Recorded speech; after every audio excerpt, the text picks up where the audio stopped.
All right, so we begin. Looks like all my settings are set. That's wonderful. So today we're going to be casting a best of 3 and a best of 5 with the most experienced players on the ladder. This is going to be the tournament between masters and platinums alike, including diamonds in between. And to start off, we have Ice Power against Energized. Now, at the bottom side of the bracket, you can see Lunacy and the green one will be competing for the second finalist position. And I'm expecting we'll be seeing some pretty exciting games today. I already see we got a few people in chat too. Wonderful. And as always, if you're on the VOD, you can skip ahead to the games up ahead in the video through the timestamps. So Jimmy, hello, Virtual Magi. Happy to have you here again. And we got Ninja, hello. So this should be pretty high level indeed. And to start off, it looks like we have Energized going for the Lizardmen, banning the Tomb Kings and the Skaven. Ice Power going for the dreaded Vampire Coast, one of my very own most favorite factions. So should be pretty good. I wonder if he's going to use my build. Oh, and Energized disconnects. Well, I guess they're disqualified. I guess they're gone. But yeah, they'll be back in just a second. All right. But yeah, Virtual Magi, you're going to be skipping ahead. Wonderful. All right, here for the commentary. Sick. Wonderful. Hey, Revan, hello. So, this hopefully won't be too long of a tournament. There's only 4 players here today. I think in the future, there will be more slots for players to join on in. I'm thinking of having it be an LP minimum requirement for players. But for now, it's going to be fairly short. We will have a best of 5 finals though, which should be rather exciting. Now, of course, the person that we predict most to win here, as always, it's gonna be Ice Power. He has a very, very high win rate on in my tournaments. So, just probability-wise, it seems like he is one of the most likely people to come out on top. Meanwhile, we got Energize, another very high-skill opponent. I think they're also in Masters, actually. And you know what, actually, let's go ahead and check that right now. So if we go to my Discord, you can find a link below to hop on over. On the leaderboard, I recently updated it where you can see people's league. So Energize is actually in Diamond League right now against Ice Power, who is sitting comfortably at High Masters. So one of the top players, he's going to be giving Energized a run for his money, but all these players have played a ton of best of 3s on ladder, which means the chances that they've actually played against each other before, rather likely. Who else do we got? We got Lunacy and the green one too. Lunacy actually ranking as the top player on the ladder right now, sitting at 1,194 elo. Lunacy had 1 gold for each elo, they could get, I don't know, they could buy questing knights. A very powerful unit indeed. Meanwhile, Ice Power sitting about 24 elo below Lunacy. So, all in all, definitely very, very high skill here. And let's see. Oh yeah, the green one. Oh my gosh. The 3 top players on the ladder right now, sitting at over 100 LP and over 1,150 elo for all of them. Lunacy, the green one, and Ice Power are all going to be facing off in this tournament today. Should be quite exciting. At Enticity, when will we get to see more Vampire Coast games from you? Always love your gameplay. Well, the Vampire Coast games, most of the time you'll see me bringing it out during tournaments, during the actual videos that I put out, the edited videos. Vampire Coast, they take a bit of a backseat so that, you know, I can cover some of the other factions every once in a while. But overall, if you want to see my standard builds and so on, the VODs are a good place to check out. And Rusty in chat too. Hello. Hope everything's going well for you. You were playing in the bronze tournament earlier, right? I'm hoping that I'll be able to continue supporting, bronze tournaments and so on into the future. And let's see. Oh, well, I don't want to spoil anything, but I guess Human Boy will be casting that afterwards. So we will avoid any spoilers. Unless you type it in chat, in which case that's completely fine. Caradoc in chat 2, CY Vap saying, hey there, anyone else who just wants CA? Let's see, wait. To get to the meat instead of showing fluffy trailers. Oh yeah, that's true. Although the trailer today... Oh, you removed it, Rusty? Nice, man. Yeah, CA's trailer today, though, it did show some pretty cool stuff. It's a little bit more than just fluff. We saw some spells. They totally redirected missiles. But anyways, we got a game to go over for the forces of Energized. Picking up the side of the Lizardmen. We're seeing a pretty standard frontline. Saurus and Skinks, ROR Red Crested. Always remember to take those guys. A Coatl to deal with Sirens. 2 units of Feral Cold Ones, nice for flanking. The Umbral Tide, also pretty nice, but a bit risky. It can get sniped out to Gunnery Wights, but if it does get in range of them, it will do pretty nice damage. 2 Chameleon Stalkers, and Oxyotl on the flanks. Now, this is a pretty standard Lizardman build. You see this quite often. There's even a Skink Priest of Heavens over there on the far side. But what are we seeing for the coast? It seems like a little bit different from how I've been playing it recently. It's going to be more of a standard gun line for Ice Power. We're seeing 3 units of Scurvy Dogs taking the back line so that they don't get ambushed by Stalkers. 2 Gunnery Wights in the dead center to pick away at single entities. Noctilus coming on in with his usual kit. These guys have Scab Scrath as always too. But let's go into the actual formation. It's a ton of zombies, only a couple bombs, and 2 handguns. Now, had there been a lot of pterodons, the 2 handguns would have their work cut out for them to actually shoot down all of the flyers. But in this case, it looks like the Lizardmen are opting more for the ground force. So these handguns might actually be able to get quite a bit more value. Now, Energize gives us good luck, have fun. Ice Power 2, so the match should be starting soon as the players square off against each other and the battle begins.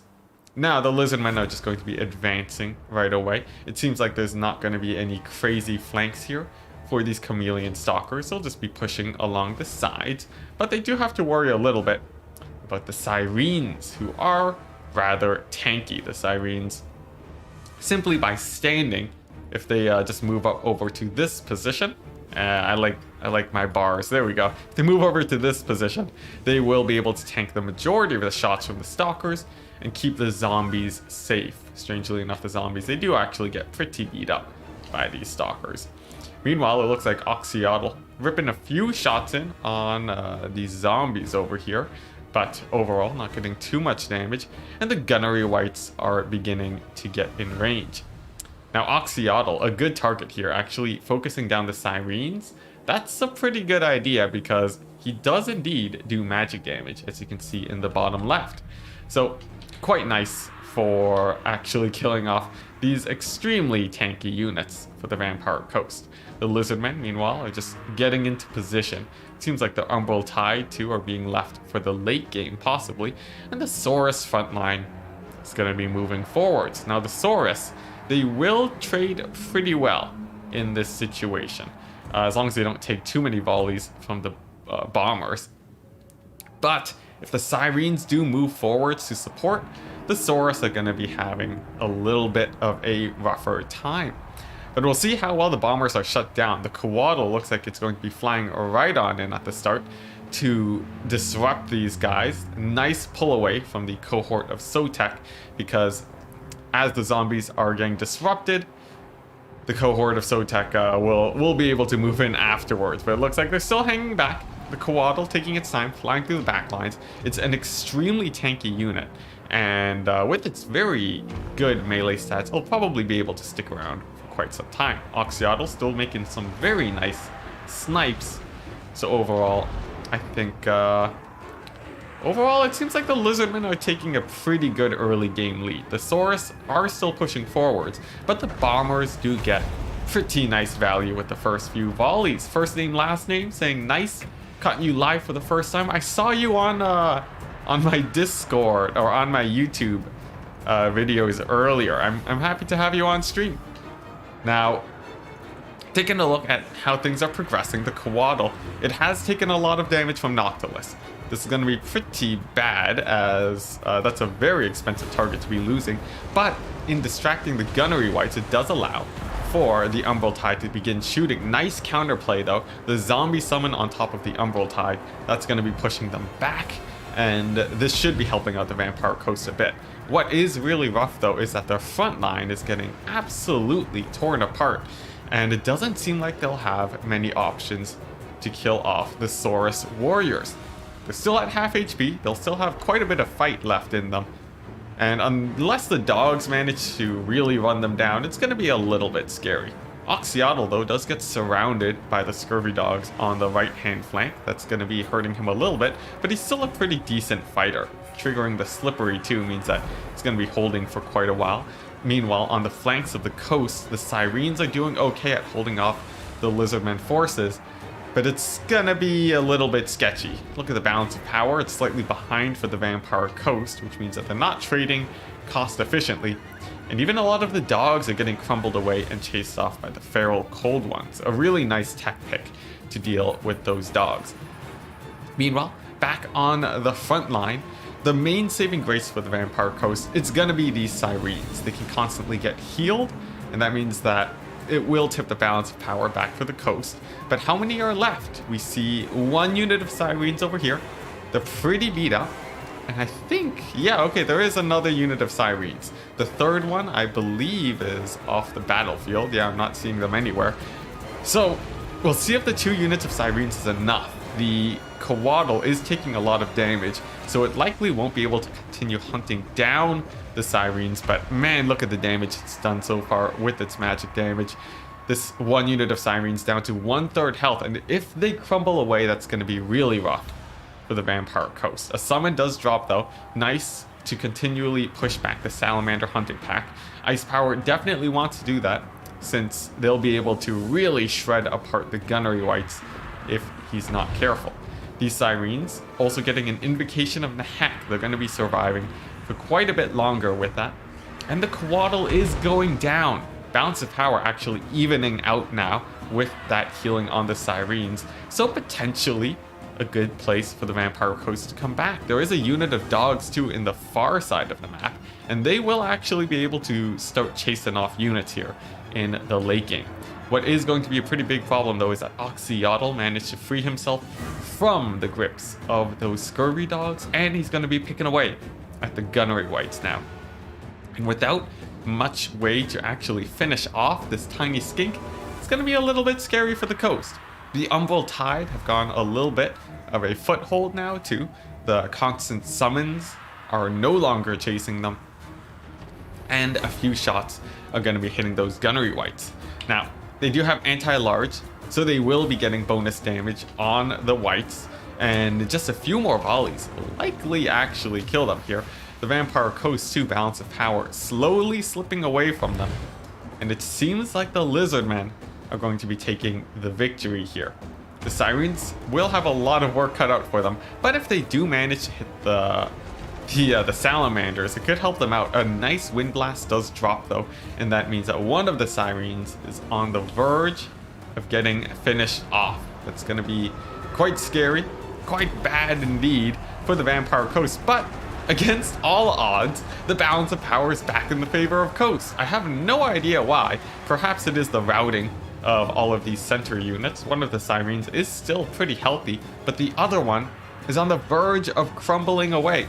Another summon though does hit up the Salamander hunting packs. The Gunnery Wights are doing still quite healthy despite Oxyotl poking away at them. So maybe it's gonna be a comeback. I'd be pretty surprised myself. The Lizardmen ranged options here are going to be extremely strong, but I never count out the Gunnery Wights. They can finish off the Coatl, they can pick away at the Salamander hunting packs, and unless the Lizardmen have a ton of infantry to carry out the victory here, it's going to be a little bit sketchy. Now this one unit of Sirens, at 4 models left, they're crumbling away. Unless they get a heal, they're going to be off the battlefield, and it looks like there's no Winds of Magic for them. They will be going down. But with the Sirens gone, the Coatl also drops out of the sky. And there is still this one unit of Sirens left in the back. Now in the Heck instead, going on to Gunnery Wight, the lower HP one, this is a good idea. Oxyotl, I believe he does more damage to low HP targets, so that will be helping quite a bit. The Sirens and the Sirens are coming back to support this army. A Scab Scratch does drop 2, that's decent damage, but nothing too amazing. And the question is, will the Umbral Tide be able to kill off the Gunnery Wights here? They've gotten a good few volleys. The Gunnery Wights are getting pretty beat up, but the Sirens coming along in the back are going to be terror routing many of these forces. Meanwhile, the Dogs look to be finishing off the Chameleon Stalkers, but oh my gosh, look at that Wind Blast. Absolutely devastating to the Sirens, bringing the balance of power back to dead center. Oh my goodness. Chosen One in chat, hello, welcome. Umbral Tide getting another volley off. The balance of power once again in the favor of the Lizardmen, as is mostly expected since the beginning of the battle. But now it looks like there aren't too many ways for Vampire Coast to really pull back in their position. There would need to be a massive heal on the Sirens and maybe a good few Scab Scrats too. But oh my gosh, the disintegration of those Sirens right after the Nahek hits, that's going to be rough for Ice Power indeed. Umbral Tide finishing off that Gunnery Wight, and that's going to be game 1 to Energized. Very nice play there. And a pretty nice Lizardmen build. Seemed like there were many tools to deal with the usual things that you see for Vampire Coast. I believe these Chameleon Stalkers, yep, they did quite well for themselves, paying for themselves in full. And even though the Saurus front line got beat up, if you take a look at Oxyotl here, huge breadwinner. This Umbral Tide actually doing worse than I would have thought. The Coatl, a little bit worse than I would have thought. In fact, you know, it seems like it was basically all Oxyotl and the Stalkers. But, of course, all the units played an important part. And really breaking into that Vampire Coast backline hurt Ice Power quite a bit. The poor handguns not getting the value that they needed that game. So that's going to be game number 1. Let's see, I saw Chosen One talking about, let's see, Gunnery Wights, indeed.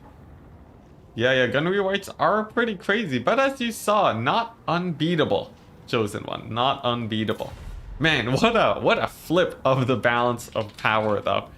Oh my gosh, it just bounced back and forth like crazy. Bubba's Big Blast in chat too. Hello. Yeah, Umbral Tide, well, they didn't get deleted there. They got a little bit beat up, but the summons, they only buy you time, and unless the Gunnery Wights are focusing them, they'll still be doing quite a bit indeed. Yeah, Gunnery Wights, though, they do very much carry the Vampire Coast, though. Out of all the units, they just get insane value, I gotta say. Without them, Coast would be pretty far back in the meta for sure.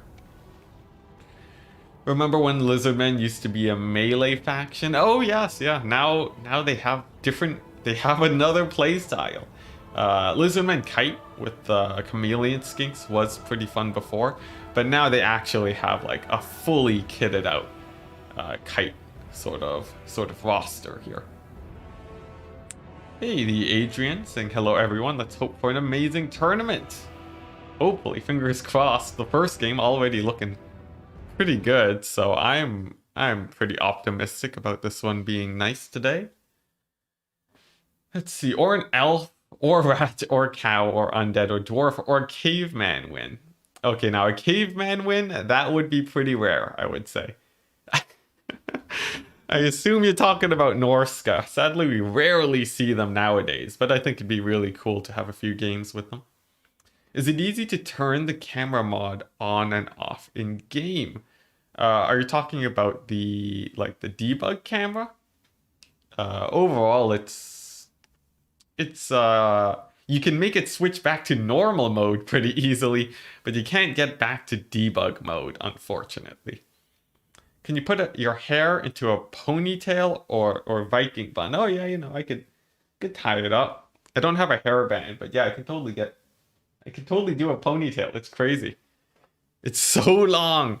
And I even cut it midway through lockdown, but that's that's the way of things. I'm thinking of getting it trimmed down pretty soon though, so that should be exciting. I'll be a completely different person. It'll be insane. Dwarves where? Well, hopefully somewhere more than just our hearts, but I'm pretty doubtful of seeing any dwarves today.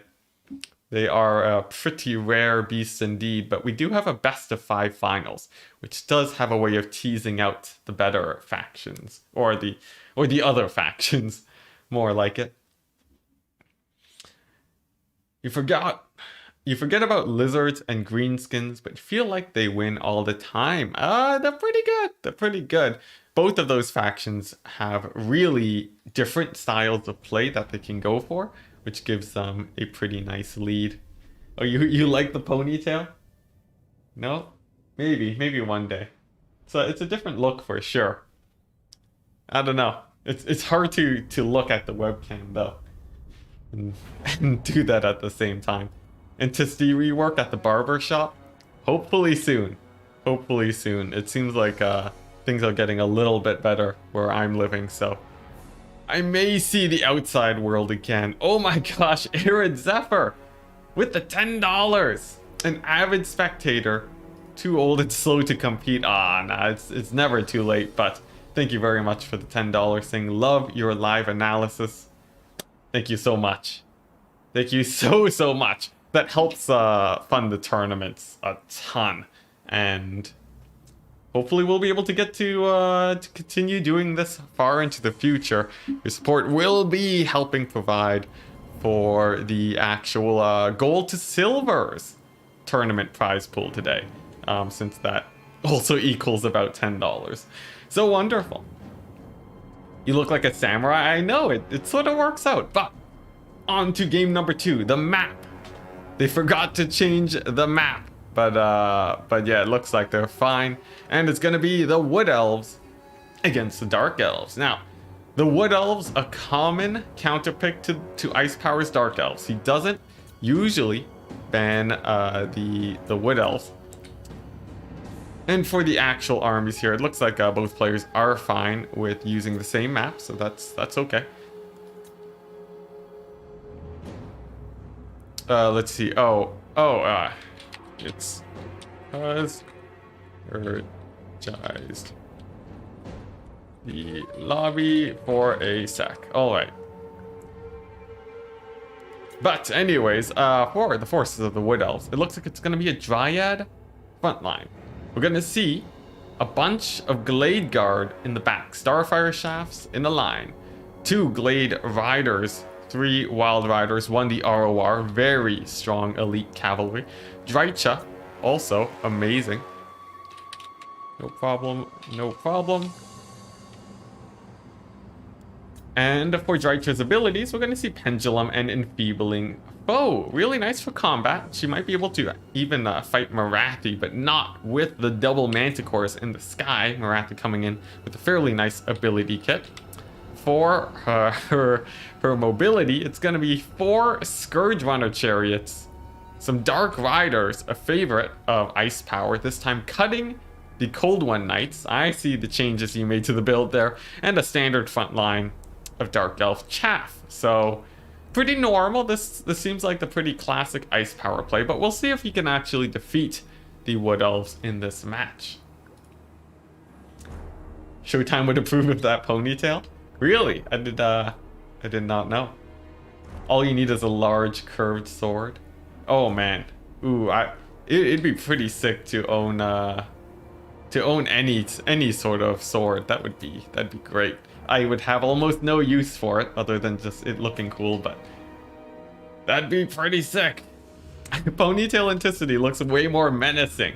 Wow. Oh my gosh. Maybe I should try it out. Maybe I should try it out. But anyways, we have a game to cast. I'll catch up with the rest of the comments in a second. It's going to be Wood Elves against Dark Elves. We've gone over the armies and Ice Power. He's going to be beginning the skirmishing phase. Now, we have seen a preference to using his ammunition to pick off the infantry early on. This seems to be intentional since Ice Power does do this pretty often, almost in all of his games, even when the Scourge Runners do run out of ammo. And so, yeah, very much so, I would say intentional. Should be pretty useful in supporting his front line. Meanwhile, the cavalry looking to make a big surround and potentially gonna be making a dive in onto the center line. Definitely pretty risky since the Wood Elf cavalry is much stronger, but we'll have to see. Indeed, I am from Canada, Ruben.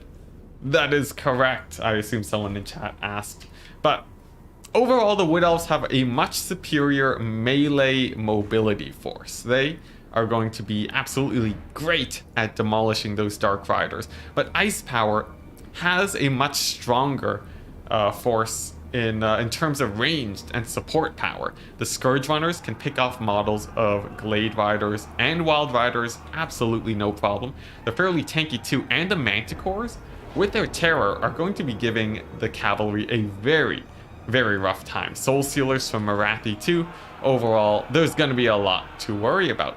On the dive in on the Wild Riders, it looks like Energized not ready to actually get the counter charge there. It's going to be punished pretty hard as these Wild Riders go down all the way to 22 models. They lose about a quarter of their HP from the Doom Bolt and just absolutely devastated. They get demolished. Now, on the right flank, it looks like the Dark Riders are having a bit of a harder time. These Dark Riders actually getting routed off, but the Scourge Runners are still alive. Meanwhile, the front line that I've neglected up to now, it looks like the Dryads are going to be winning it, but there simply aren't enough. A couple Dread Spears managed to squeeze through into the back, and they're going to be supporting the cavalry engagement here. Marathi picking away the Wild Hunters of Kurnos too. It looks like they will be going down with the Manticores coming into support, and it's going to be a little bit of a collapse on the Dark Elf, or on the Wood Elf backline, that is. As, look at this, one of the chariots going to be moving on in to slam into the Glade Guard, but something happens. It looks like they decided to stop charging, and that's going to be a bit of a misplay for Ice Power.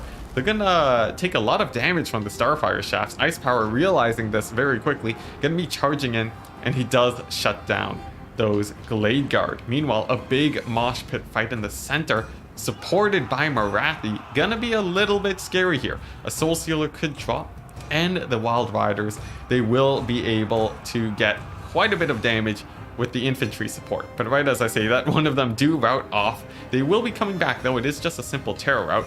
And over here, the Wild Hunters of Kurnos losing to Dark Riders with shields.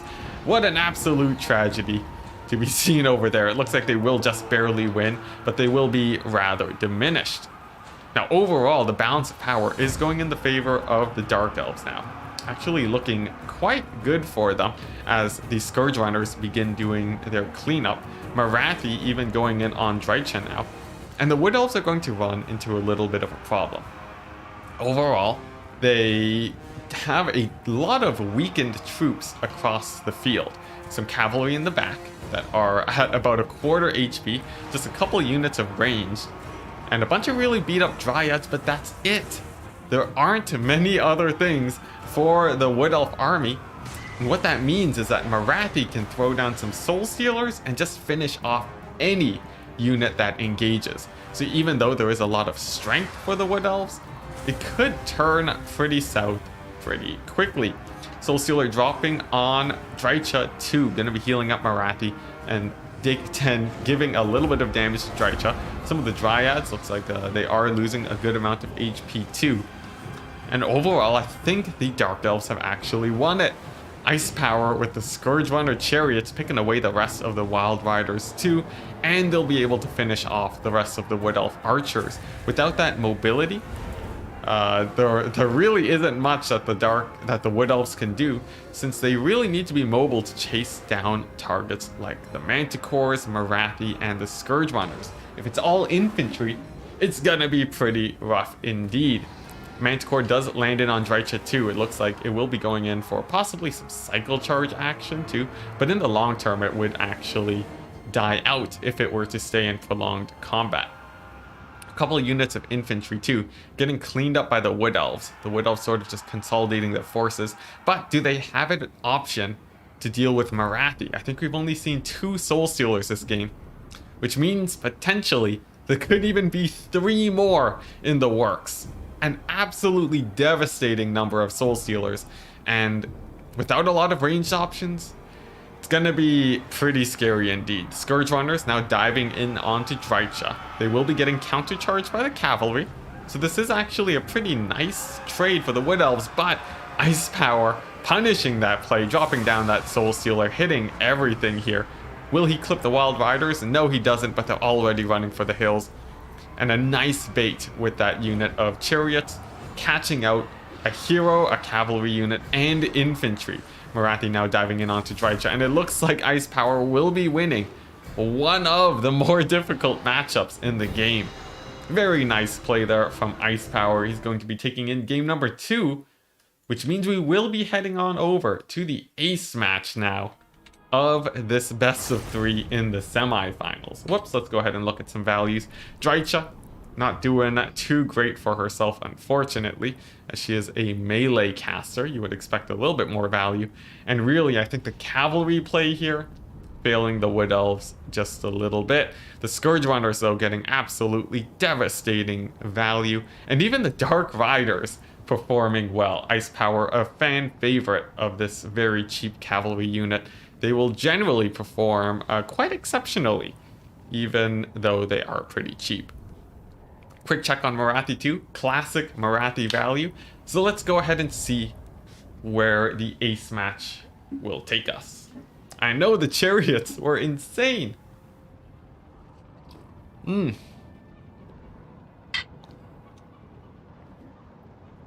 yeah, greenskins. Yeah, after the spider nerfed it, really. I think greenskins are in a pretty balanced place now. I think they're pretty balanced. Let's see some chat about vampire counts too.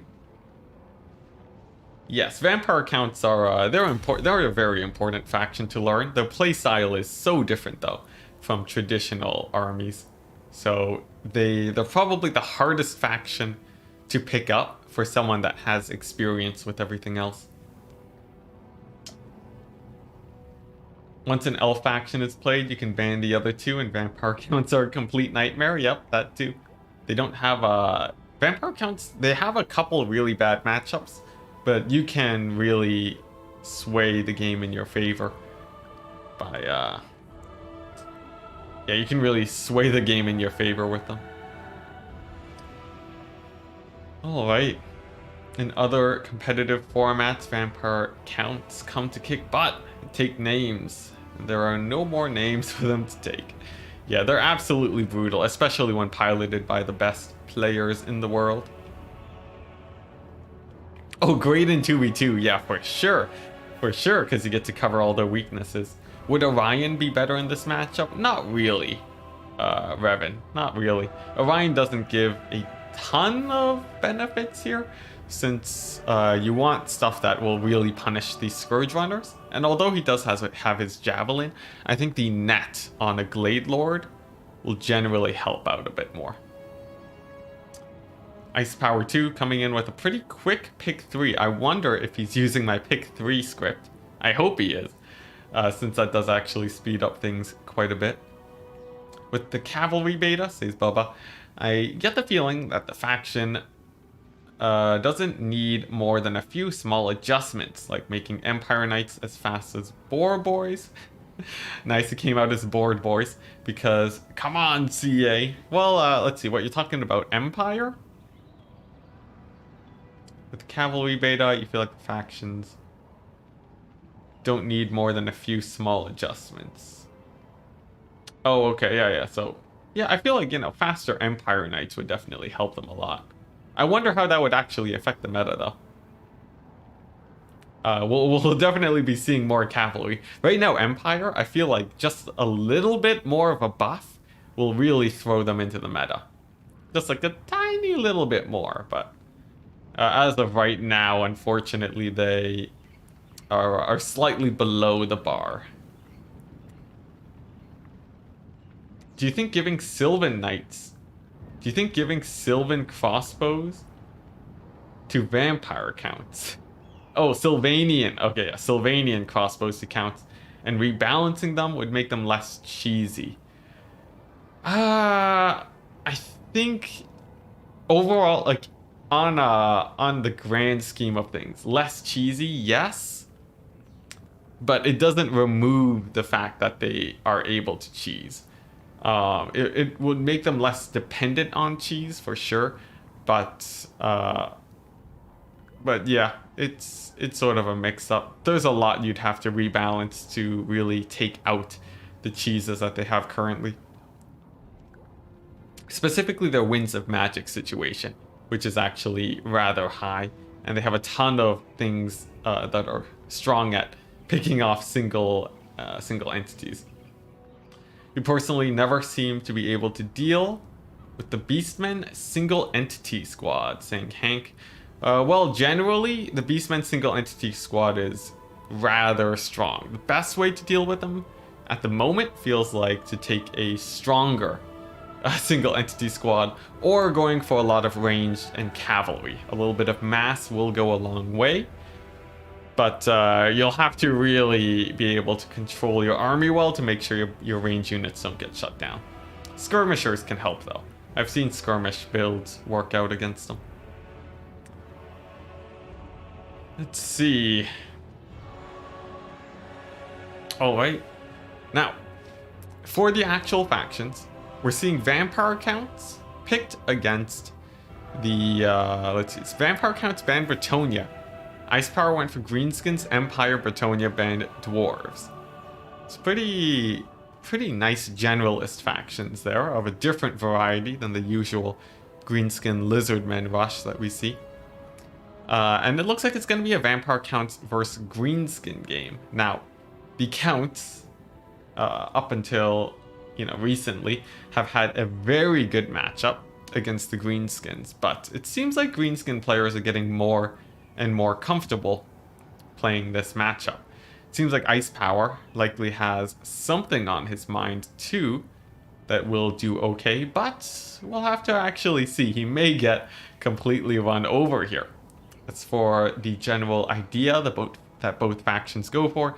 Greenskins are usually more defensive here, as they can't easily win the cavalry fight, and then they use their archer support to try and win things. That's a general idea. Alternatively, Greenskins can go for a hard box, which can be pretty difficult to beat with some Vampire Counts builds. So a little bit more of an RNG style of play, but it keeps the Vampire Counts modest, for sure. Vampire Counts versus Bretonia is one of the best matches in the game. Are you talking about in terms of viewing or what? I know it does showcase a lot of elite cavalry, which is something you don't commonly see in this game. So I think that's pretty exciting. I'm interested to see how Ice Power takes this matchup though. This is one that I only have a little bit of experience in. So we'll see what he actually has. I would presume he'll take Grom the Paunch or an Arachnarok Spider Shaman, since they are a lot tankier and much less prone to getting sniped out. He could go for other options though. We will have to see. As someone who doesn't play against counts that often, what are their weaknesses? Usually factions that have a much stronger air game will do well against the vampire counts. The elves overall, those are amazing versus counts because they have Tempest, or in terms of the dark elves, they have dragons, they have Marathi, and so on. So those factions that can really dominate the air, it means that you cripple one of the main strengths of the vampire counts, and then you can easily win cavalry fights because your flying units can charge things in the back. So that's the general idea to beat them. Bretonia can do this too to an extent, and that's what gives them the most trouble. I guess there are, let's see, what other factions do well against the Counts? I guess the Dwarves, very defensive factions, can do well too, but you have to be able to defend your backline, and you have to be pretty good against Terror. So really only the Dwarves will do well. I'm sure Kislev and Khorne will be able to do well against the Counts, but we'll have to see. At Enticity, do you play Skaven? Not very much, but I have played them a bit in the past. Now, for the armies, we're seeing 2 Blood Knights here for the Counts, a Corpse Cart, Fellbats, Chaff frontline, but this army gonna be getting a little bit more than just Chaff. It's gonna be a crazy quad Graveguard Great Weapon frontline. It's gonna be extremely strong at killing off single entities for the greenskins, and they should be able to trade pretty well against Black Orcs too. At least with a bit of support. A Necrarch Vampire Lord on a dragon. Not the best melee stats in the world, but he does have a lot of extra protection bonuses.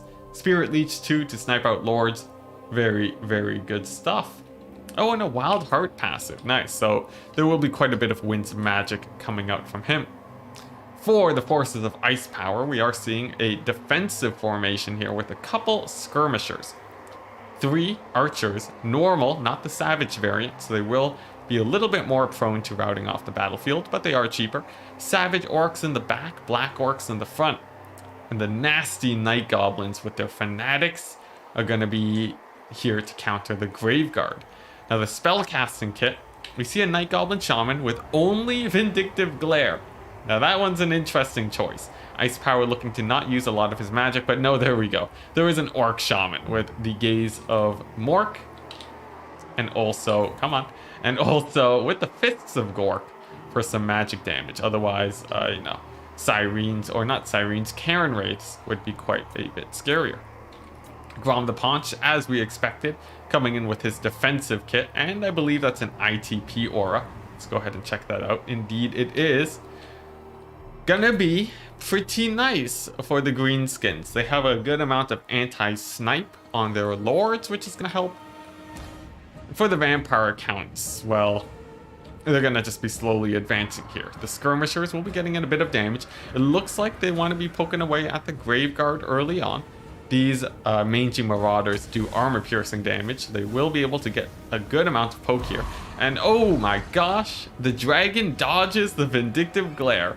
Now, you guys don't even know how hard that is. It could have been a bit of RNG, but Vindictive Glare, its speed makes it a very hard spell to cast. Gaze of Mork, missing the dragon too. That's gonna be pretty rough RNG for Ice Power to start off the game. Those 2 spells, you really want to be hitting fully on with them. And the Vampire Count's Lord is going to be sitting at a few hundred more HP than expected because of that. Another Vindictive Glare comes in, hits in full, and that time it actually gets a little bit more damage. It seems like the roles are actually reversed here. The greenskins are sniping the Vampire Count's Lord. Strange flip in scenarios, but what are we seeing here? Potentially a pretty big play as the mangy marauders get dived in on by the Fellbats. It looks like most of them will be escaping though, without too much damage being taken on both sides. In fact, what this does do for the vampire counts though is that their Graveguard forces are going to be a little bit healthier here, so that should be helping them out. In the meantime, another Vindictive Glare, I believe, slams into the Dragon Lord. It looks like Ice Power is going for the normal casts, which don't have any armor piercing, and it will be doing a little bit less damage to the Dragon Lords. We'll see if that is worth it in the end. And the Vampire counts are just rushing into combat. Now, for the Greenskins, we're going to see a little bit of a pullback from these skirmishers, and the Vampire counts are going for a big ol' surround. Blood Knights on the right flank. Looks like they will be getting ready to try and find some targets to charge into, but this box, it's going to be a little bit hard to crack. Ice Power deciding to countercharge, breaking his box formation there a bit, and oh my gosh, look at that. Very brutal breath attack coming down on the Orc Archer boys, but miraculously, their leadership holds, and that's huge. That saves about 40 archers for the Greenskins. The Fanatics are in combat, and we should see some Fanatics getting dropped here on the Graveguard in just a second. But if Ice Power is a bit too slow, he won't actually be able to use those Fanatics, as the Goblins will get too low on HP to actually cast them. Grom helping out on the front line too.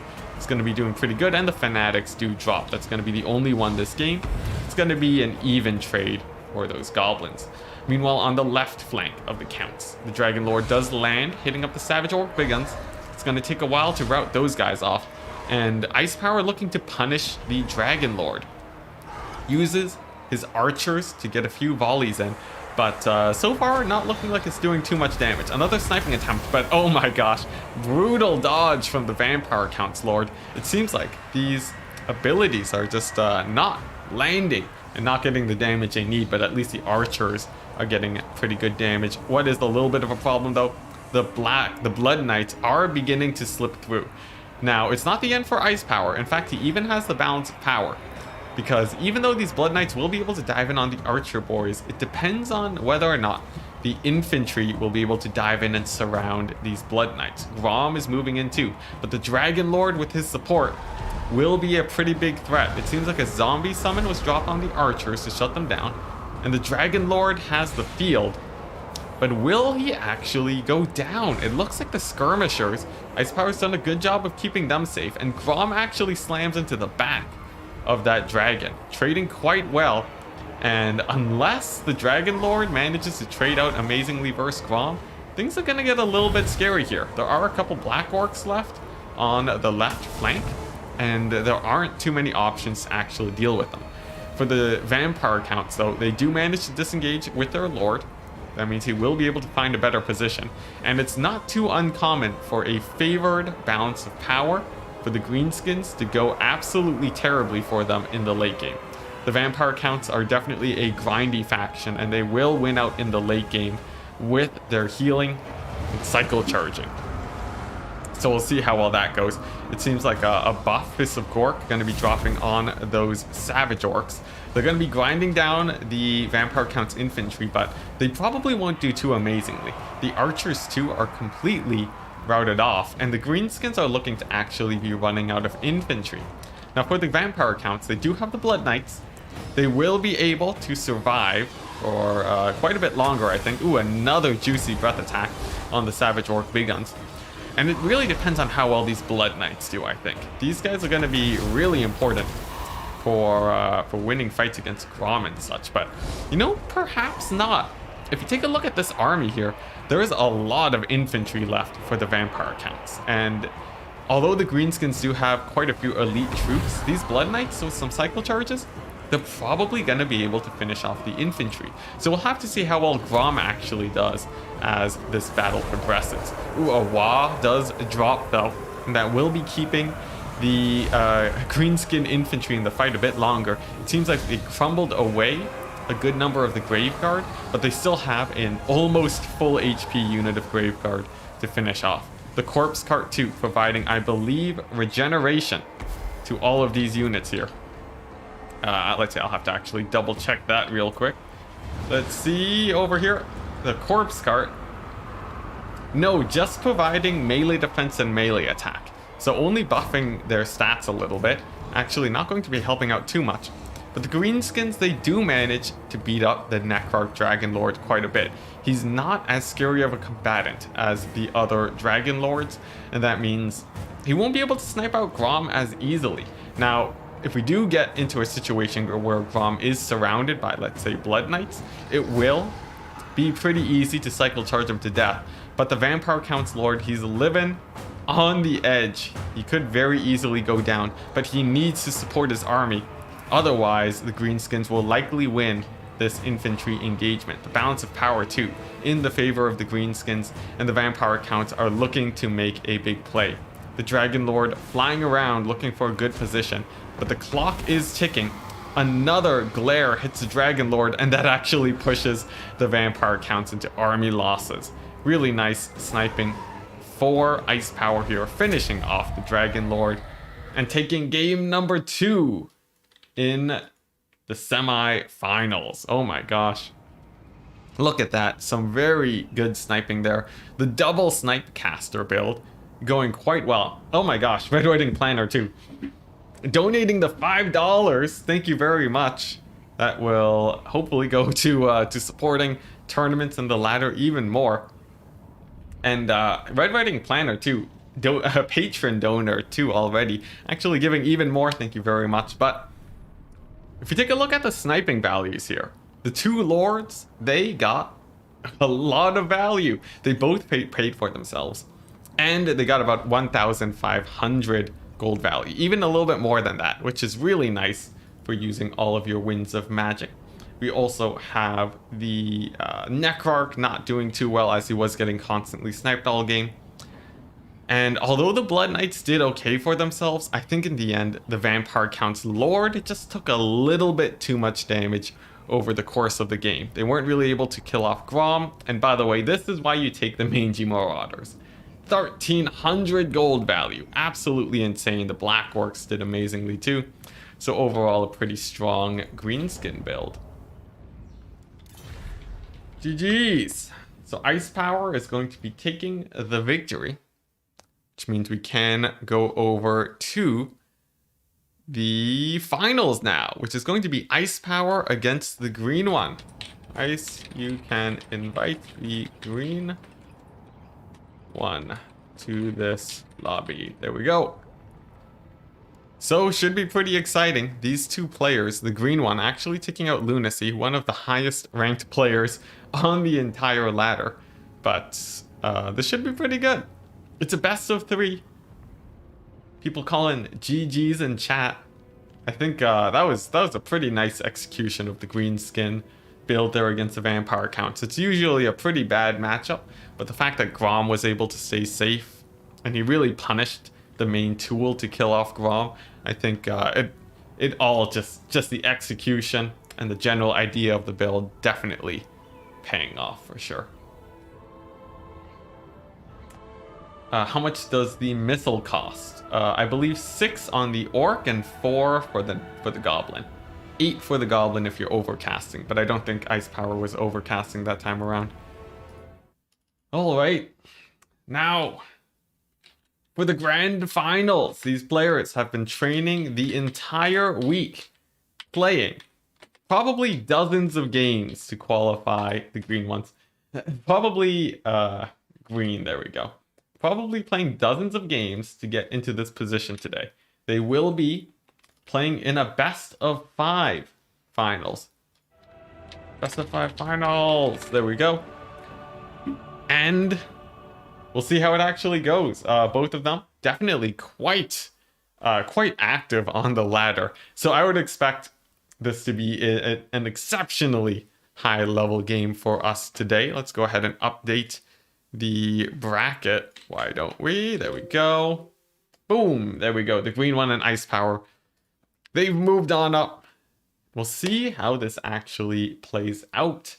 Now, Ice Power, we know them as a player that enjoys playing as Dark Elves. We've seen him play Greenskins. We've seen him play many factions, even the dreaded Vampire Coast. My game crashed? My game crashed. Darn it. Darn it. Let me message him.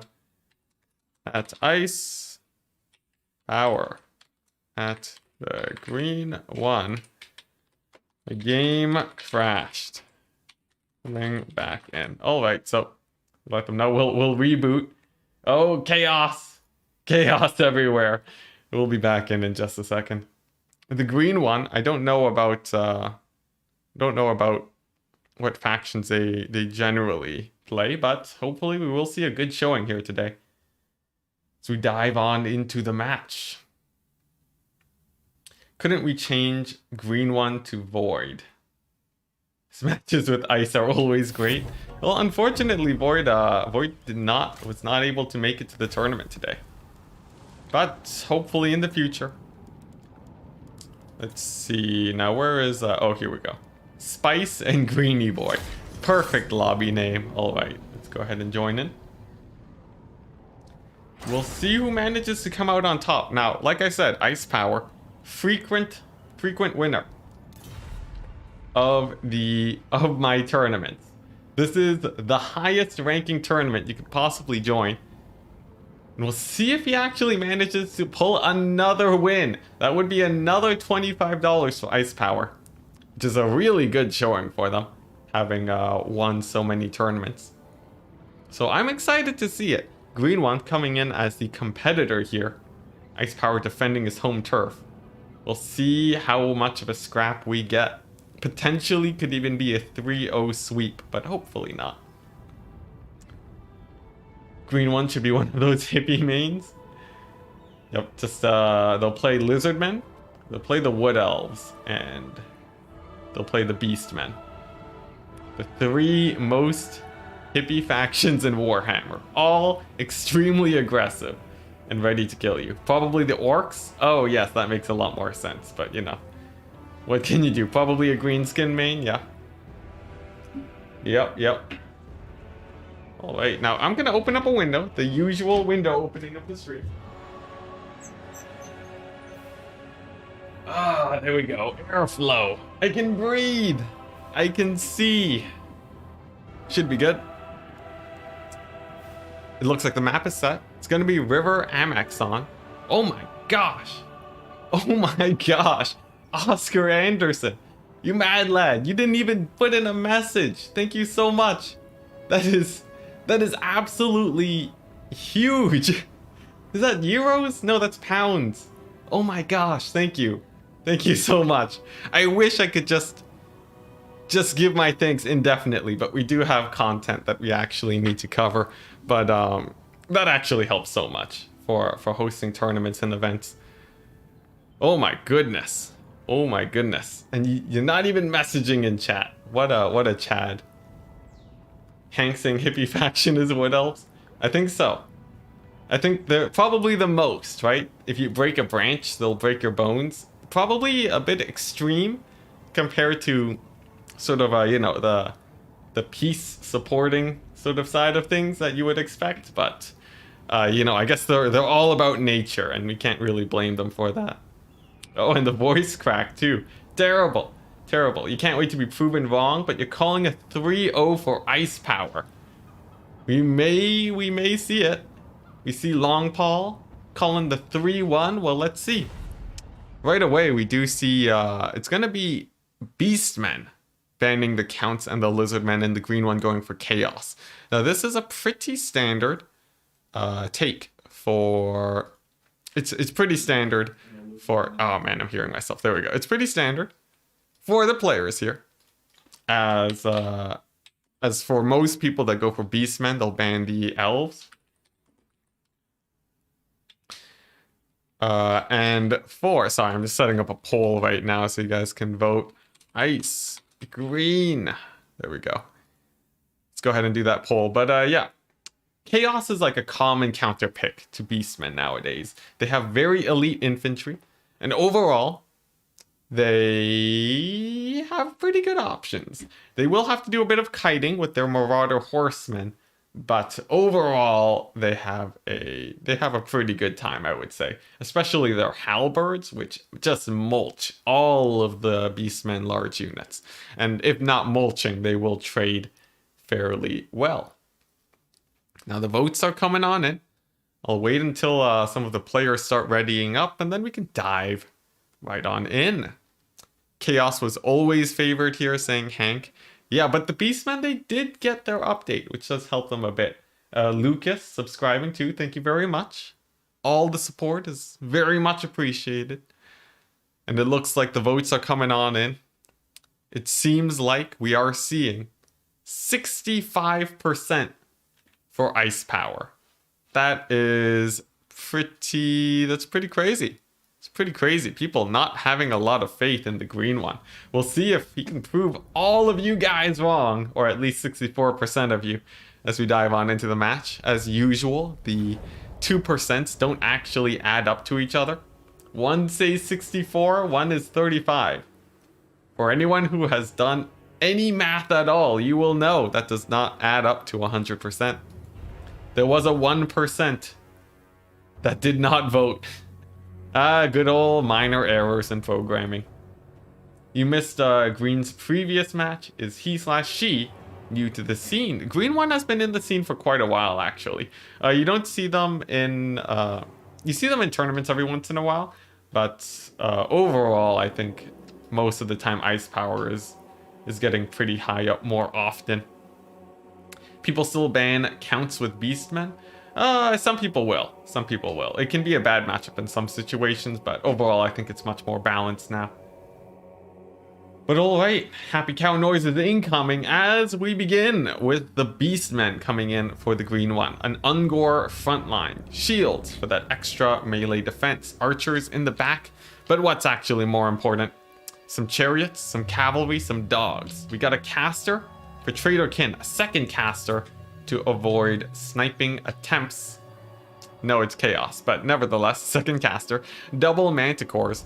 And these chariots are going to be a pretty big pain for the Chaos elite infantry.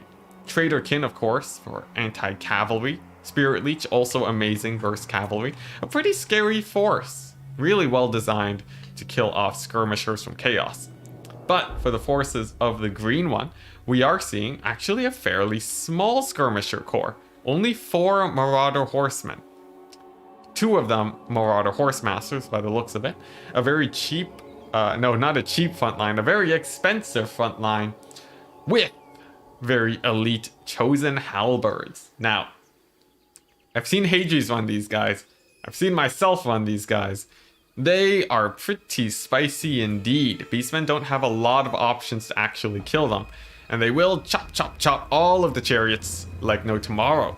You should expect to see them do quite well as long as they're not getting hit by the axe throwers. There are the Mirror Guard too, and 2 halberds on the flanks. Now, like I said, these guys are weak to axe throwers, but the Beastmen actually opting for a more melee-centric build this time. This could be their downfall, but potentially maybe a Traitor Kin could take a quarter HP off the chosen halberds. Not the worst decision ever, but it will have to be overcast since they do have a lot of HP. Indeed, chosen. Very exciting here. As we dive on in to the skirmish phase, not a lot of damage going to be coming out. The horsemen will want to stay safe. They don't want to take too much damage here. And as I say that, Spirit Leech hitting 1, that's going to kill 7 models. Check out my Spirit Leech video to understand why. That's a very good trade for the Beastmen. It does hit the Horse Masters too, so actually taking out a lot of damage there. These guys are weaker by, about like 10% almost, even more. But Burning Head drops. The archers dodge. It looks like the Burning Head slightly mistimed. The green one not going to get too much value there. Actually, a full dodge from the Ungors. That's pretty brutal. And they're going to be, all the value that they get from here on out is going to be worth it. The Manticores, no. The Chariots dive on into the Chaos Warriors, but the Manticores counter. And if the Chariots go down, I feel like the Chosen are going to dominate the battlefield. We'll have to see though. Archaon clearing up the Ungor front line on the right flank. So far it seems like Chaos is taking a pretty commanding position in the front line. What's bad though is that their center line though, the Mirror Guard, getting overextended and just completely run over by the Chariots. It's going to be a really rough fight for them indeed. Archaon getting surrounded and a potential sniping attempt for Ice Power. We got Torox. He's diving right on in, a Manticore. But for Archaon, he throws in the Cascading Fire Cloak. This increases his melee defense by insane values. He has the Halberd support, and it looks like he will be coming out on top in that fight. The Manticore, second Manticore coming on in, dives in on Torox, but he has the brass body procced and takes no damage from the charge attack. Second Manticore comes on in to show him who's boss. Hits, but not a lot of damage. Brass body, tons of physical resist. Gonna be protecting him here. And it's gonna be a big old Manticore hero fight. It looks like the Chaos does have the infantry advantage, and that's gonna be helping them out. Archaon disengaging, but Torox still has the brass body. It's gonna be there for a couple more seconds at least, but Archaon getting the huge hit on the Manticore. Brings it down to half HP, and that's a pretty nice pick for Chaos, but another whiffed Burning Head. Not great for Chaos. Those archers are going to keep getting a lot of value, but they're out of position, and one of the Manticores gets chased off. Looks like the archers valiantly body blocking to save it there, and Archaon is going to be facing up against Torox. They both have insane melee stats, but what the big game changer here is, though, is that the Manticores are getting routed off. They are so important in these big fights that if they're just getting constantly routed off or just dying, it doesn't matter how strong Torox is. Archaon with Manticore support is definitely going to be winning that fight. Manticore knocking down Torox too, and Archaon choosing not to go for the Torox Knight, instead going for the Brave Shaman of Death. Potentially a misplay. I don't know how much Winds of Magic is left for the Beastman, but still a pretty safe option. But it does mean that the Manticore is going to get absolutely beat on by Torox. Spirit Leech drops on him too, the caster actually supporting in that fight. Meanwhile, this Manticore killing off the chariots, which means that the infantry is going to be doing a lot better. The Chosen are still healthy, decently.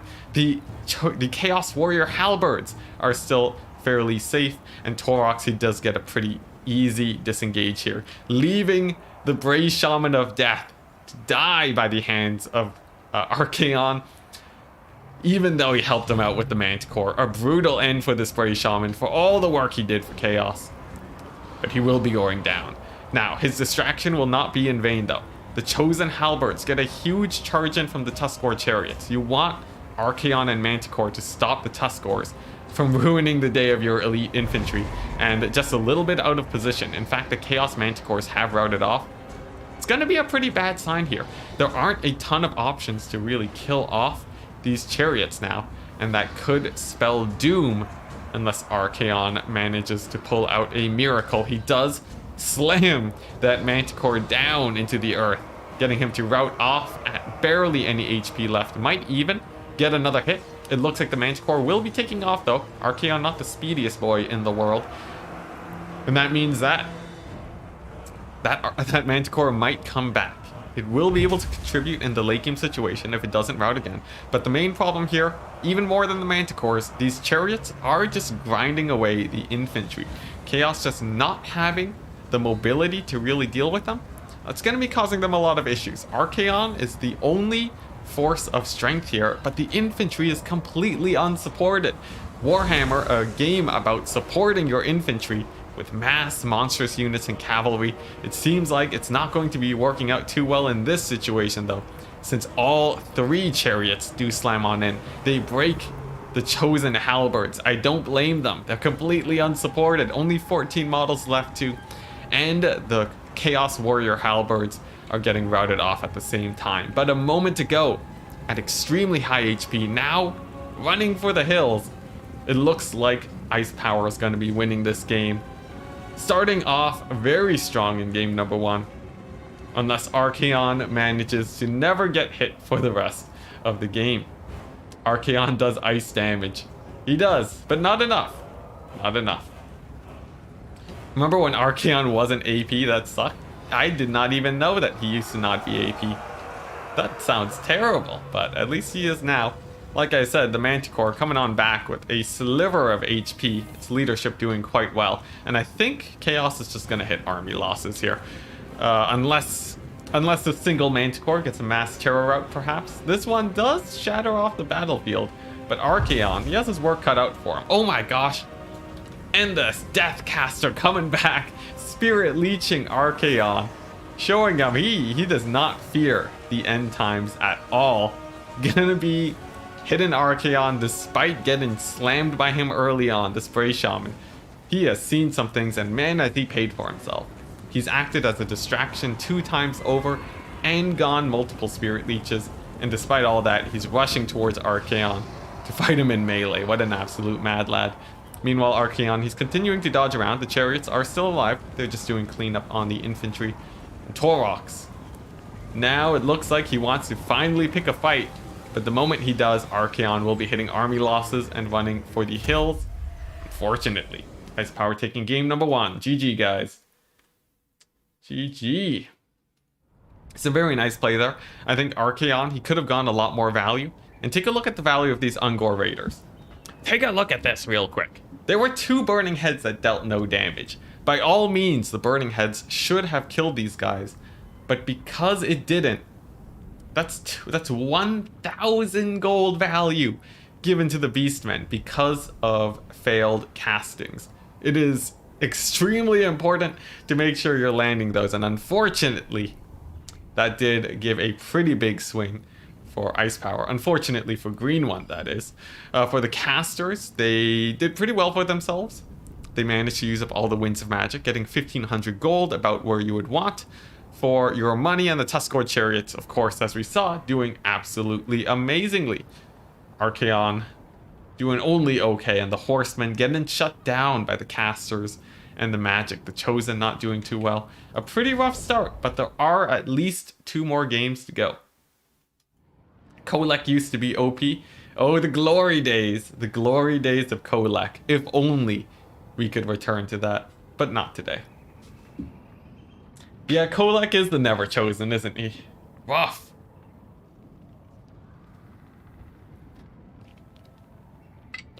Yeah, Archaon became the sometimes chosen. But Sigvald really, he took that spot, didn't he? When Sigvald got his rework, oh my goodness, did he really make a big splash into the scene in multiple ways. Hey, just came to says Sukori boy.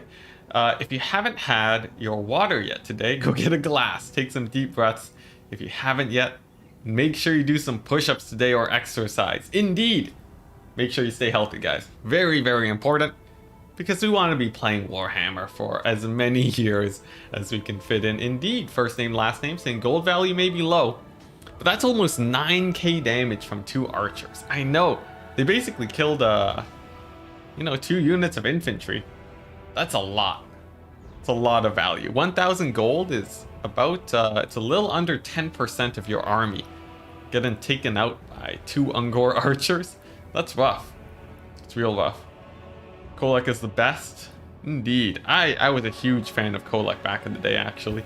Mirror Guard overextended. Chosen needed a bit more protection. Indeed, Cosmo. That about sums it up. Oh yeah, Sigvald. Without Sigvald, Chaos would not be in the position they are in currently. He is even better at resisting Kite than Sartorial himself. What a mad lad. Love working out while watching Warhammer units smashing into each other. That'd be pretty good. If only I could exercise here while casting. If I could get like a pull-up bar and just exercise that. That looks like such a weird motion. I'm gonna stop doing that on video. I don't want GIFs. Any high elf players in this? Ice Power's the only person who you remember who he plays. Right now, no, it doesn't look like it. High elves are a pretty rare beast, unfortunately, when it comes to the Warhammer. Although they are pretty popular, at the highest levels of play, you don't see them as often, unfortunately. Now, what we are seeing, we're seeing greenskins gonna be facing up against the Empire. Pretty interesting. How many pull-ups can you do? 6. Which one is a pull-up? This is a pull-up? I could do 6 of these back when I was rock climbing more often before the lockdown. And I can do a ton of these. I don't know what these are called. I feel like they might be chin-ups. I don't know. But I do benefit a lot by weighing basically nothing. My poor skeletal frame helps me make things a little bit easier.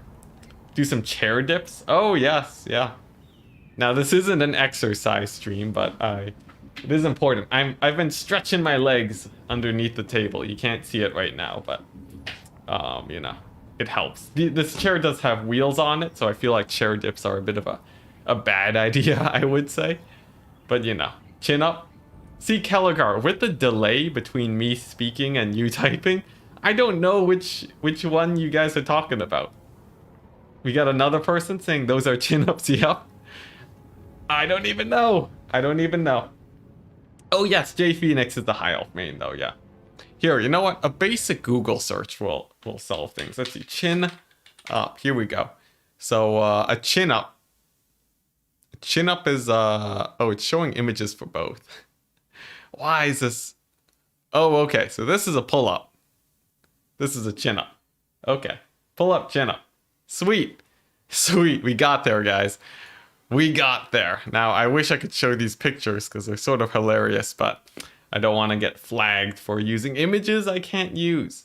Copyright is a beast, and we don't want to test it. At Enticity, Sigvald didn't help yesterday on Turin's stream. That is true. He does not always win the games, but he does help the faction overall. Close grip ones are chin up. Alright, alright. Hey, Cetra has a skeleton frame and everyone fears him. Oh, that's true. That's true. I gotta say, in my prime, I was pretty good at rock climbing. I wasn't amazing. I wasn't destroying worlds by any means, but I was barely impressive is where I would put myself. And then that's it. That's what I would say. Nowadays, though, my endurance has been destroyed. I haven't rock climbed in so long, at least not consistently, so I get super tired really quickly now. Yeah, I'm pretty sure I went down like a couple tiers, but hopefully when I get back into that, I'll be able to do it. I do bouldering almost exclusively. I'm actually pretty afraid of heights, so bouldering is the way to go, because being tied up on a rope, you know, like 10 meters off the ground is terrifying. But alright, let us see what the players have brought for us today. For the green one, we're seeing elite infantry again. Now, I'm always a very fan of elite infantry. You don't see them nearly enough. Some black orcs sprinkled along the front line. Some goblins. Some orc boys. It's a pretty nice front line. For the hero squad, 2 goblin big bosses, one with a debuff, and Wurzag. These 2 goblin big bosses looking to be his support to make sure that he doesn't die. His ability kit, he got the Brain Bursta, an effigy of the Git. Very nice standard kit there. Meanwhile, lots of skirmishers too, very nice and standard. Some squig hoppers, some cavalry, some orc boar boys, or bored boys as some people in chat would call them. Some pretty nice mix of units here. The single entity force isn't strong, but with the skirmishers I think it should be okay. Now for the forces of ice power, coming on in with 1 win already, Volkmar the Grim, with a pretty cheap kit on his front, just a couple buffs and Soulfire and Bombardment, a Bright Wizard, Fireball, Burning Head, Cascading Fire Cloak, as standard as you can get, and a nice tight defensive formation. Now you might be thinking, why are these Outriders, why are they in the center of this defensive formation? They're mobile. Shouldn't they be playing a little bit more aggressively? And the answer is no. No, that's sometimes a bad idea, because instead, these guys, they act sort of like archers, but because the Empire frontline can collapse so quickly, you want to have them as a late game skirmishing tool. The fact that they're on horses too means that they can easily shoot over the heads of the frontline, so it actually makes them a pretty good center line defensive unit, especially since there are only 3 units of cavalry. For the Empire Ice Power, it looks like he wants to be sussing out his opponent's build before he decides to bring these guys out into the open. Pretty standard play, and something that you will want to consider for sure. Treating units, putting units in different situations that you would initially throw them into. So pretty good there. Although this front line is rather chunky, they will still be dying to the Black Orcs pretty quickly. Whoopsie daisies, middle mouse jumping me around the screen.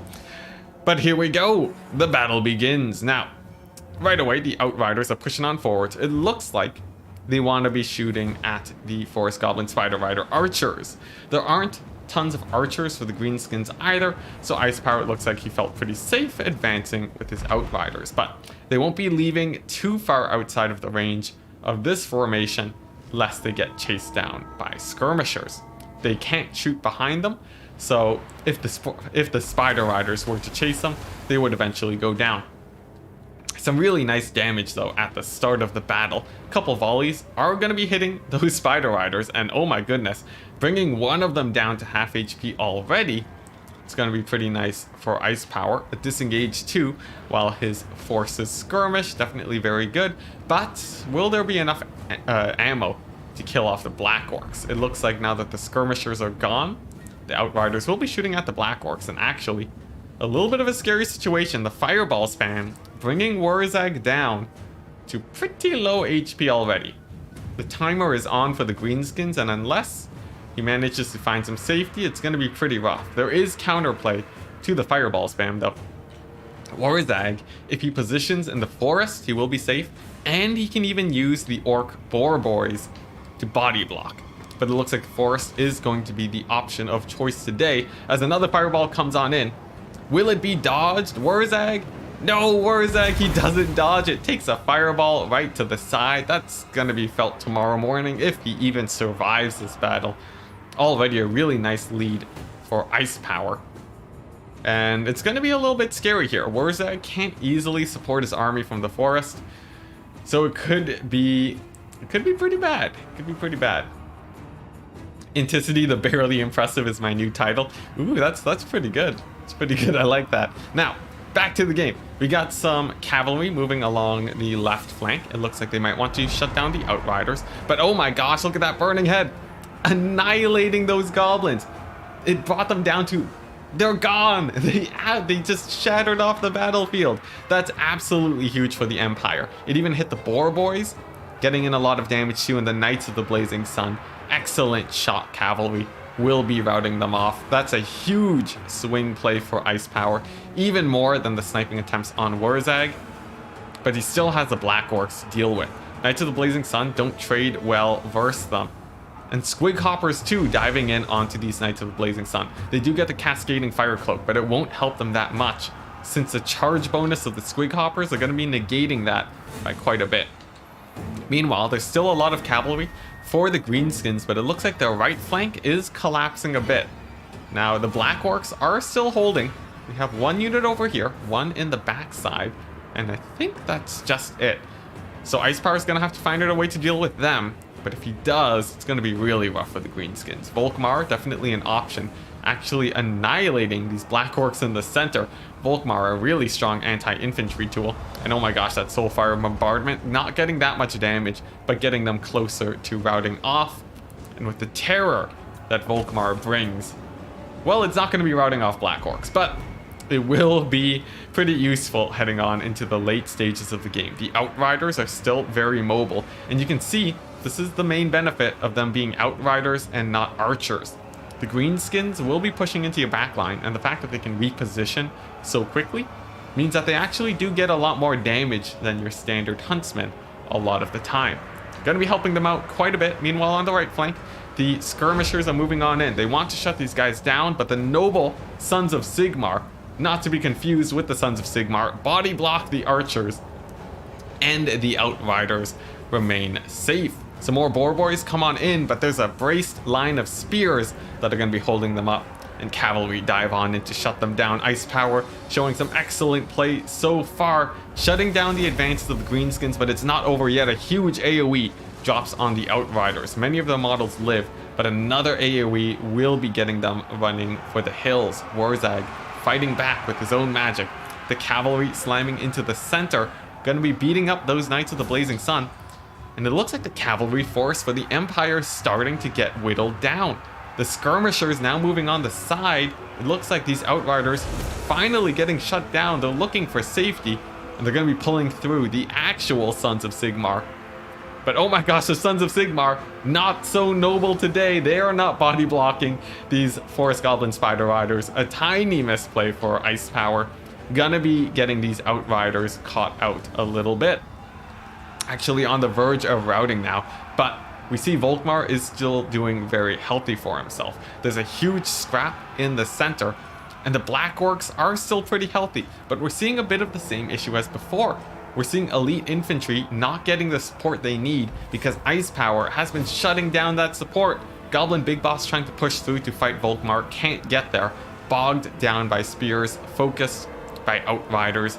Nice play over there, as it means that with just elite infantry left, Volkmar is gonna be... he's gonna be putting in some hurt. Another Goblin Big Boss charges in, misses Volkmar on his wagon there. He will be charging in the cavalry. And the Boar Boys, although having a lot of armor-piercing damage, they don't trade that well into Volkmar in the late game. They don't have ITP, and overall, if they're a little bit beat up, they're gonna be terror routing pretty often. The Bright Wizard though, Bane of the Greenskin Goblins, gonna be going down. He will be routing off the battlefield this time around, so that's definitely a nice win for the green one. taking a stock of the battlefield, it looks like now it's the greenskin mobility that is beginning to hurt. Ice Power using his remaining Knights of the Blazing Sun to do a little bit of cleanup on this far side. Gonna be pulling in a pretty nice edge. And taking a look at the forces of the greenskins, well, we only have a couple Orc Boar Boys left. We still have a unit of half HP Black Orcs, but I don't know if they'll be able to hold up to the ammunition of the Outriders. Meanwhile, Volkmar is somewhere in the battlefield, over here at full HP. A full HP Volkmar.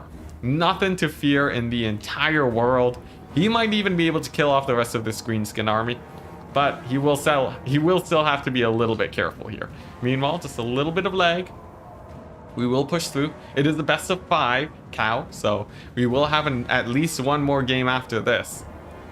But we'll see how it actually plays out. Another Brain Burster. Hitting those Outriders. It looks like it doesn't kill very models, though. It kills like about 7, so that's pretty nice. And that will make it a little bit harder for them to kill off the Black Orcs. Volkmar, though, gonna be doing that job anyway, so slamming into the corner of them and actually taking out a couple of their models. It's gonna be nice for Volkmar and the Empire trying to scrap it out as best as they can, but there's a lot to really deal with here. This unit of Knights of the Blazing Sun, probably one of the scariest remaining cavalry forces here. Volkmar throwing down the banishment. This missile spell gonna be slamming into him, but just not getting the damage that the green one is looking for.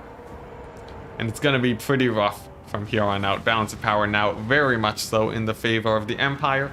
So I feel like Ice Power will be taking the second win. Pretty crazy, but miracles can always happen. I think GG's have been called.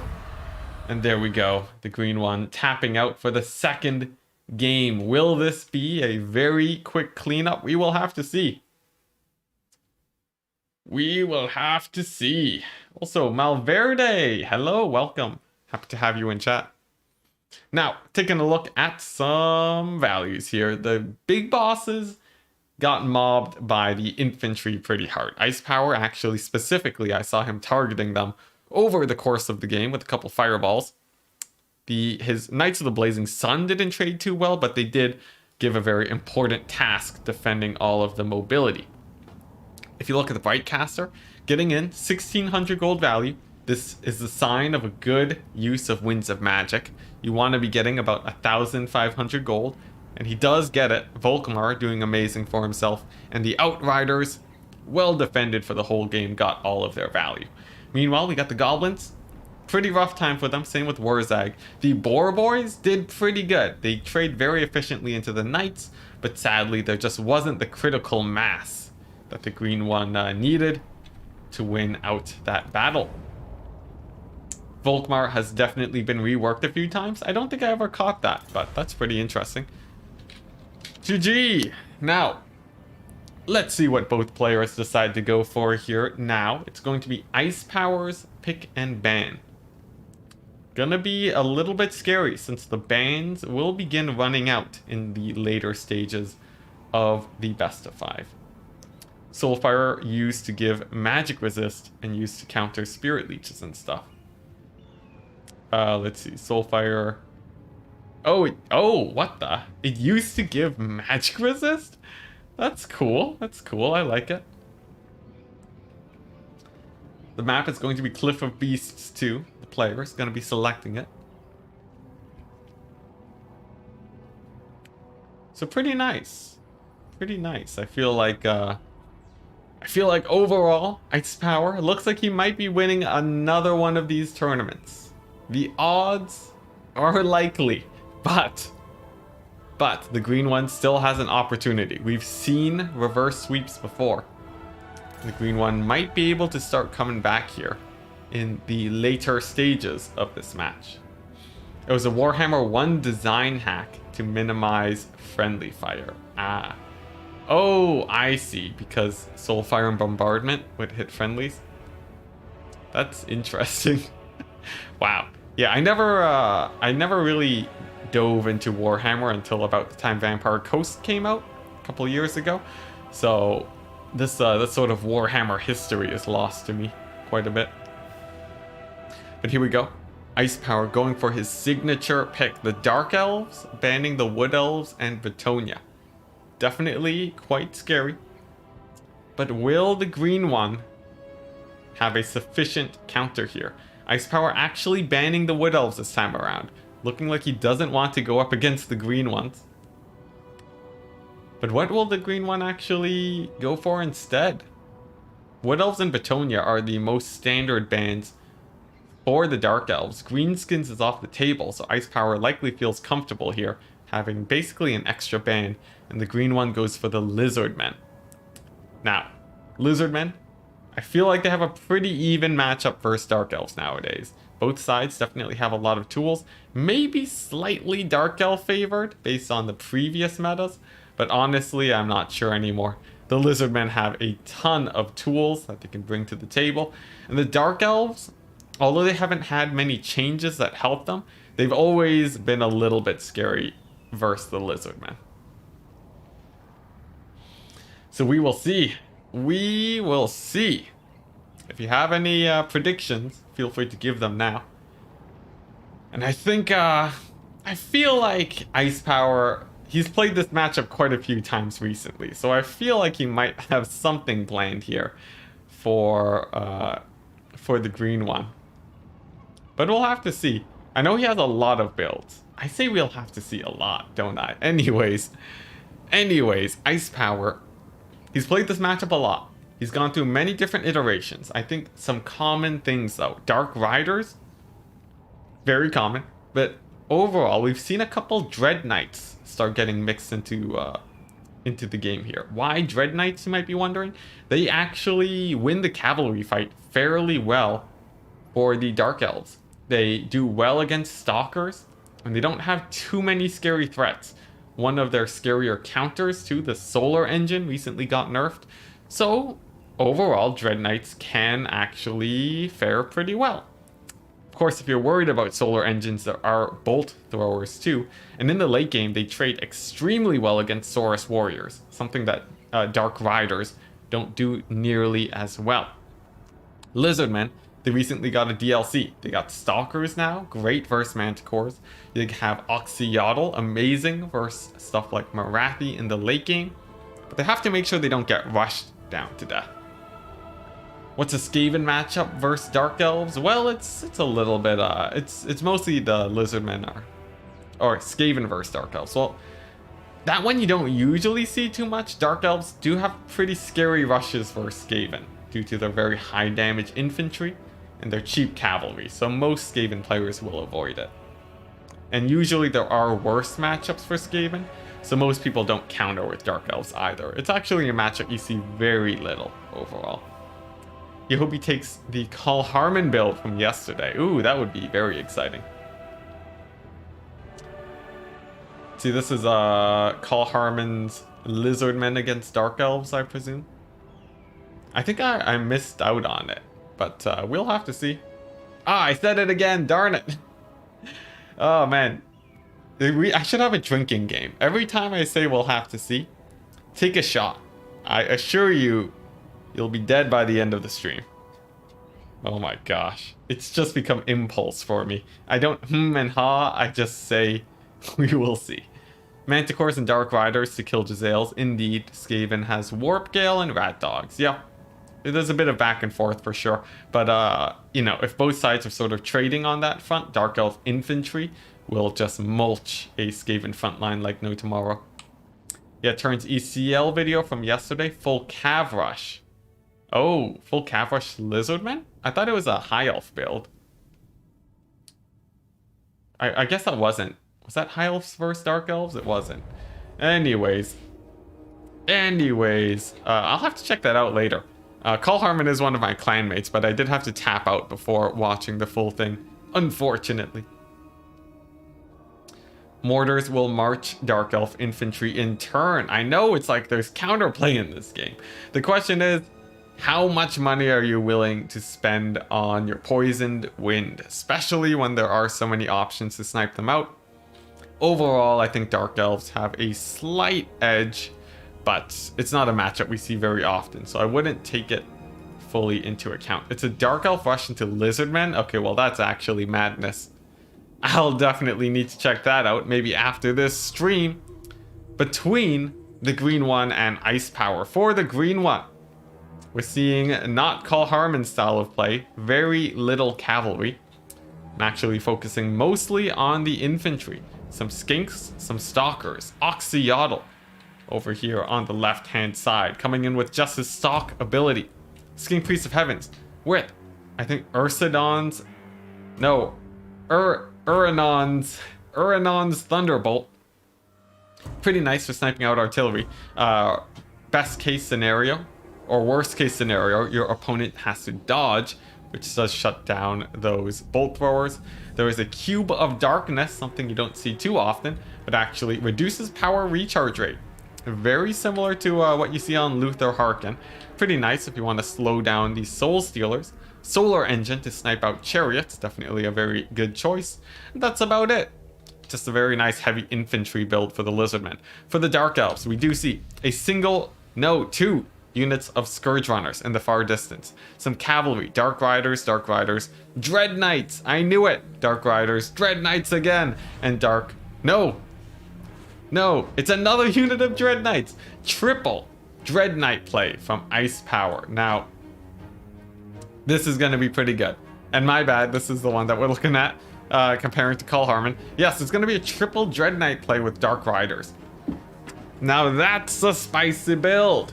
A few things that could be scary versus it, but honestly, Lizardmen generally have a pretty hard time versus cavalry. You see them go boxes against Bretonia so that they don't die to things like Questing Knights. So I feel like this could actually work rather well. There are only 3 units of spears. It's literally Call Harmon's build. Amazing, Zyphos, but the question is, will Ice Power be able to copy it?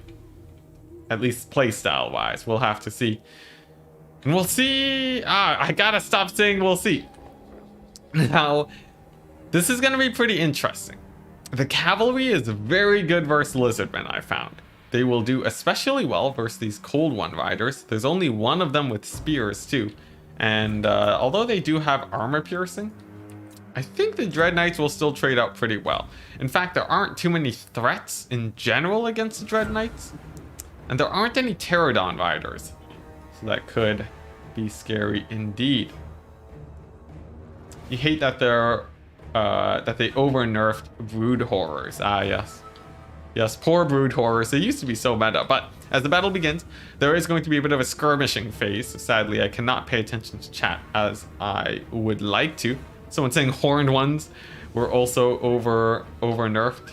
Rip them. I don't think I ever saw them not nerfed, but chariots, they're going to be shooting a few shots at the Saurus Warriors, but oh, potential misplay. No, these are just chameleon skinks, so they don't get that much damage on the chariots. Some good poking at the Saurus Warriors. Chariots poking away at the flanks, and the double Manticore, they're going to be flying in over on the left hand side. These are just feral Cold Ones, so they will lose to Dark Riders. Ice Power looks like he knows this and is pretty aggressively taking a fight. Marathi even diving on in. And is this a risky play? We'll see if it actually gets punished here. There are some chameleon stalkers here, but it seems like Ice Power is moving in very aggressively to shut them down. Chariots getting in close. Their leadership boosts due to the charge. That's going to be helping them out, but it seems like they're going to be routing off soon. A big blob for the Lizardmen cavalry, though, is going to be absolutely devastating as it hits everything in that little bubble there. Hits all the units of cavalry except for the Cold One Riders in the distance, and that's an instant rampage on the feral Cold Ones. This unit of cavalry here, the Spear Riders, they do get a surround on Marathi, but I don't think that's going to go especially well for themselves. Meanwhile, spears are engaged on the flanks, and the cavalry is supporting to try and get the chameleon stalkers to rout. We'll see if that manages to be successful. And overall, the spear riders are actually holding pretty well. Right as I say that, though, they do shatter. No, they do terror rout, that is. And that does leave some opportunities for the Dark Elves to make some plays with their own cavalry. There is a unit of just normal Dark Riders here. They are getting shot up by the Solar Engine, though. And on this flank, the Dark Riders are getting just mulched by the Cold One Riders. That's going to be a very rough fight for them indeed. Over here, The chameleon stalkers are going to be going down, and over here these chameleon stalkers are having a rough time too. Balance of power though is fairly even, as the infantry actually trading pretty well into the Dark Riders with a little bit of cavalry support. And we'll have to see if these Soul Stealers and big plays manage to make up for things. It's going to be dropping, hitting all the single entities here, but the skirmishers are getting more and more difficult to deal with. Ice Power hasn't been able to kill off all of the cavalry, and the fact that there is a unit of Cold One Riders at basically full HP makes things a lot more rough and difficult to deal with. He needs to be clearing out a lot more of the infantry before the Dread Knights actually manage to get a lot more value. Oxyotl trying to get some shots in on Marathi. I think he clips her a little bit, and the Doombolt's going to be hitting the Stegodon. It does land, it gets a good amount of damage, but the Manticores are rampaging. In fact, they might even go down at this point. And the Lizardmen cavalry is still doing well. Against all odds, it seems like the supporting elements managing to keep them pretty healthy. But if you look at the Dark Elf forces, they are still in the lead with their cavalry. Oh my gosh. Not Ursadon's Thunderbolt does slam and kill a couple Dread Knights though. It's gonna hurt a little bit. And the Manticores are still taking a lot of heat. One of them rampaging on the verge of actually routing off. Will the green one be able to take out Ice Power and survive the 3-0 sweep? We'll have to see. The balance of power did go into the favor of the Dark Elves. There is another Soul Stealer here, and now is the time for the Dread Knights to begin pulling back, as they do have the mobility advantage now. Oxyotl getting completely surrounded, and the infantry a little bit too far forwards and not able to support this back line here. And even though they did win the front line, things are starting to go bad. Cavalry is out, and I think green one called GG. Ice Power taking a decisive 3-0 victory versus the green one. We had some pretty good games there, but overall, Ice Power, an absolute beast when it comes to tournaments. He manages to get another victory on my ladder. Thankfully, we did split up into 3 tournaments this time so that other players could get some wins. But there we go. Oh my gosh, Ice Power. Ice Power, you've done it again. You've done it again. Another victory. Now, let's go ahead and check Human Boy's stream. I think he's going over the finals of the of possibly the Bronze League tournament. No, it looks like he's covering gold. So I'll send you guys over in a second. But looking at the values here, Skink Priest not getting that much value. We've seen casters getting 1500, 180 value. Not a whole ton for him, unfortunately. Marathi doing well for herself. And the Dread Knights creeping their way into the meta. Oh my gosh. The Cold One Dread Knights. We're seeing them more and more often. Perhaps now is the time for you to begin running them. Meanwhile, the Dark Riders still doing great too. And if you look at the cavalry for the green one, they did do really well. But sadly, there just wasn't enough of them to hold into the late game. The moment they were gone, the game was more or less decided. And even though the skirmishers did really well, it simply wasn't enough. GG's. Well played to Ice. I'll get the prize sent in a bit. Alright. So there we go. That is going to be the tournament for today. Ice Power is the victor. Thank you very much, everyone that has come in to watch. If you enjoyed, I would very much appreciate a simple like from you guys if you actually enjoyed viewing. And I hope to see you next time. Special thanks to the patrons too. Red Wedding Planner, Romacarol, Bunny Arquette, AC Maiden, and Biblington for giving so much support to the ladder. And also very, very special thanks to the people that donated today. Oscar Anderson, Red Wedding Planner again, and Arid Zephyr. Your support helps me so much. Hopefully one day we'll be able to actually make a career out of this, but that's more of a dream for now. But anyways, yeah, peace. Let's see. Oh, webcams.